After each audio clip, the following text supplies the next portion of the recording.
సేంద్రియము అనే దానికంటే ఇప్పుడు ప్రకృతి అనొచ్చు. ప్రకృతి ప్రకృతి వ్యవసాయము రెండు ఆల్మోస్ట్ ఒకటే అండి రెండు బేసిక్గా. ఒకటే. అంటే ప్రకృతి వ్యవసాయం అంటే పాలేకర్ గారు కాన్సెప్ట్కి సంబంధించినటువంటిది. ప్రకృతి అంటే ఏంటిది, మనము ఏదైతే ఉందో భూమిపై ఏదైతే ఉందో వాటి యొక్క మనుగడకు హాని లేకుండా, ఓకే.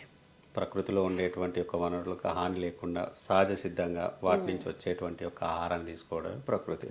ఇప్పుడు మనం తీసుకునేటువంటి యొక్క ఆహారం అంతా కూడా ఆర్టిఫిషియల్గా పండించేటువంటి ఒక ప్రాసెస్కి వచ్చింది.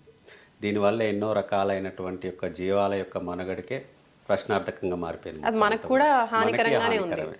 సో వాటిని అన్నింటినీ తప్పించి ప్రకృతి పరంగా మనం ఏ విధంగా బతకాలి, ఎలాంటి ఆహారం తినాలో, అలాగే వేటికి ఈ ప్రపంచంలో మనకే కాదు హక్కు ఉన్నది, అన్ని రకాలైనటువంటి యొక్క పశుపక్షాదులన్నిటికీ కూడా బతికేటువంటి యొక్క హక్కు ఉంది మొత్తం. సో వాటిని అన్నింటినీ కాపాడుకుంటూ మనం జీవనం సాగించినప్పుడు మాత్రమే మనకి మనగడికి అవకాశం ఉంది. సో అలాంటి యొక్క విధానమే ఈ యొక్క ప్రకృతి వ్యవసాయం.